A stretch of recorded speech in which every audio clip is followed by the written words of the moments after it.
Hi friends, welcome back to Manju's kitchen. ಇವತ್ತು ನಾವು chilli chapati ಹೇಗೆ ಮಾಡೋದು ಅಂತ ನೋಡ್ಕೊಂಡು ಬರೋಣ. ಮನೆಯಲ್ಲಿ ಈ ಥರ ಚಪಾತಿ ಉಳಿದಿರುತ್ತೆ.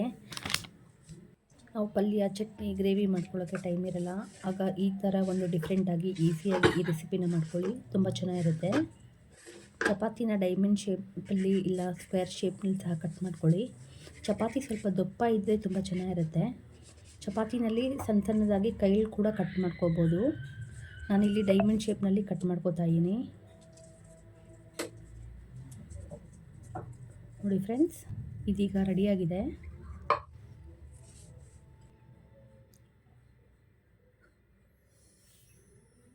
ಈಗ ಒಂದು ಪ್ಯಾನ್ಗೆ ಸ್ವಲ್ಪ ಎಣ್ಣೆ ಹಾಕ್ಕೊಳ್ಳಿ. ಇದಕ್ಕೆ ಒಂದು ಸ್ಪೂನು ಸಾಸಿವೆ ಜೀರಿಗೆ ಹಾಕ್ಕೊಳ್ಳಿ.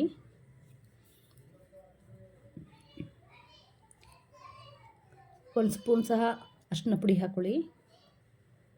ಇನ್ನು ಚೆನ್ನಾಗಿ ಮಿಕ್ಸ್ ಮಾಡ್ಕೊಳ್ಳಿ.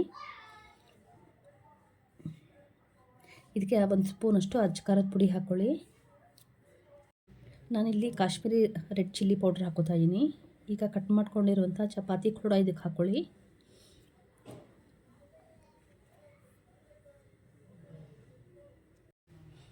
ಚಪಾತಿ ಗರಿ ಗರಿ ಬರೋವರೆಗೂ ಫ್ರೈ ಮಾಡ್ಕೋಬೇಕು ಸ್ಲಿಮ್ ಊರಿನಲ್ಲಿ.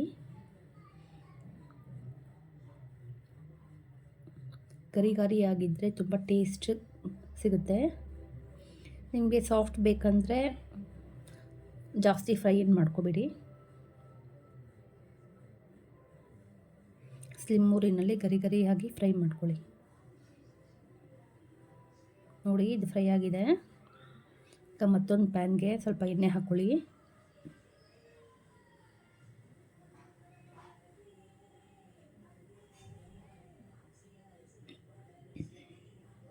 ಇದಕ್ಕೆ ಒಂದು ಟೇಬಲ್ ಸ್ಪೂನಷ್ಟು ಸಾಸಿವೆ ಜೀರಿಗೆ ಹಾಕ್ಕೊಳ್ಳಿ.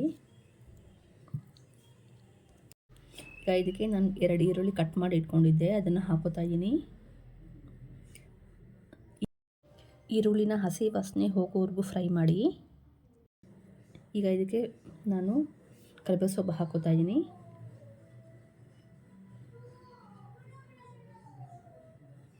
ಈಗ ಇದಕ್ಕೆ ಟೊಮೆಟೊ ಸಹ ಹಾಕೋತಾ ಇದ್ದೀನಿ.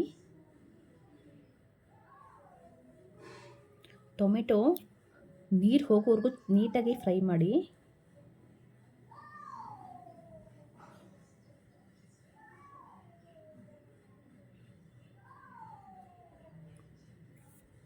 ಸ್ಲಿಮ್ ಫ್ಲೇಮಲ್ಲೇ ಫ್ರೈ ಮಾಡ್ಕೊಳ್ಳಿ.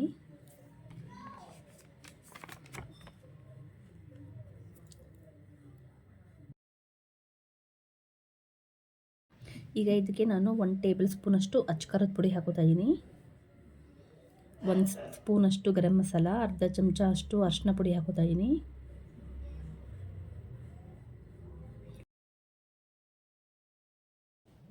ಈಗ ಇದಕ್ಕೆ 1 ಟೇಬಲ್ ಸ್ಪೂನಷ್ಟು ಶುಂಠಿ ಬೆಳ್ಳುಳ್ಳಿ ಪೇಸ್ಟ್ ಹಾಕೋತಾ ಇದ್ದೀನಿ.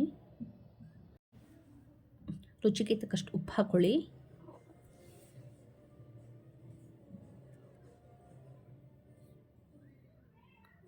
ಎಲ್ಲವನ್ನು ನೀಟಾಗಿ ಫ್ರೈ ಮಾಡ್ಕೊಳ್ಳಿ. ಸ್ಲಿಮ್ ಊರಿನಲ್ಲೇ ಫ್ರೈ ಮಾಡಿ.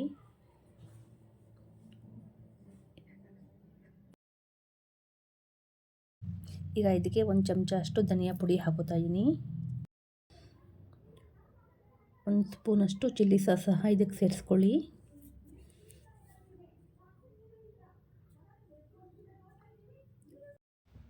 ಈಗ ಇದಕ್ಕೆ 3 ಚಮಚ ಅಷ್ಟು ಟೊಮೆಟೊ ಸಾಸ್ ಸಹ ಹಾಕೋತಾ ಇದ್ದೀನಿ.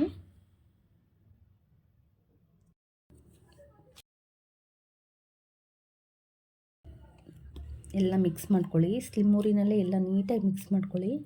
ಎಲ್ಲ ಅದು ಹೊಂದ್ಕೋಬೇಕು. ಈರುಳ್ಳಿ, ಟೊಮೆಟೊ, ಸಾಸ್ಗಳು ಎಲ್ಲ ಹೊಂದ್ಕೋಬೇಕು. ಈಗ ಇದಕ್ಕೆ 1 ಚಮಚ ಅಷ್ಟು ಸೋಯಾ ಸಾಸ್ ಹಾಕೋತಾ ಇದ್ದೀನಿ.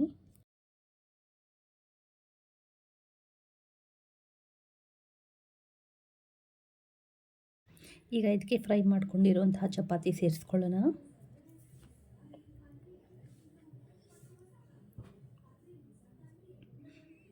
ನೋಡಿ ಫ್ರೆಂಡ್ಸ್, ಮನೆಯಲ್ಲಿ ಚಪಾತಿ ಮಾತ್ರ ಇರುತ್ತೆ, ತರಕಾರಿ ಇರಲ್ಲ.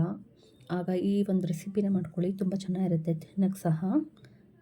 ಈ ಥರ ಕಲರ್ ಚೇಂಜ್ ಆಗಬೇಕು. ಈಗ ಕೊತ್ತಂಬರಿ ಸೊಪ್ಪು ಸಹ ಸೇರಿಸ್ಕೊತಾ ಇದ್ದೀನಿ. ಎಲ್ಲ ಚೆನ್ನಾಗಿ ಮಿಕ್ಸ್ ಮಾಡ್ಕೊಳ್ಳಿ. ನಾವು ಹಾಕ್ಕೊಂಡಿರೋಂತಹ ಸಾಸ್ಗಳೆಲ್ಲ ಮಿಕ್ಸ್ ಆಗಬೇಕು. ಆ ರೀತಿ ಫ್ರೈ ಮಾಡ್ಕೊಳ್ಳಿ.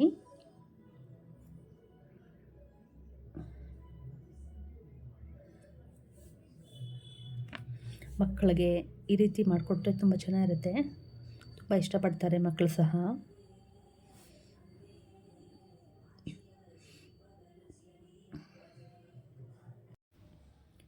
ನೋಡಿ ಫ್ರೆಂಡ್ಸ್, ಈ ರೀತಿ ಕಲರ್ ಚೇಂಜ್ ಆಗಬೇಕು. ಇದಕ್ಕೀಗ ನೀರು ಸೇರಿಸ್ಕೊತಾ ಇದ್ದೀನಿ. ಈ ರೀತಿ ಫ್ರೈ ಮಾಡ್ಕೊಳ್ಳಿ. ಈಗ ಚಿಲ್ಲಿ ಚಪಾತಿ ರೆಡಿಯಾಗಿದೆ. ನೋಡಿ ಫ್ರೆಂಡ್ಸ್, ಈ ರೆಸಿಪಿ ನಿಮ್ಮೆಲ್ಲರಿಗೂ ಇಷ್ಟ ಆಗಿದೆ ಅಂತ ಭಾವಿಸ್ತಾ ಇದ್ದೀನಿ. ಈ ವಿಡಿಯೋ ಇಷ್ಟ ಆದರೆ ಲೈಕ್ ಮಾಡಿ, ಶೇರ್ ಮಾಡಿ, ಕಮೆಂಟ್ ಮಾಡಿ. Thank you friends.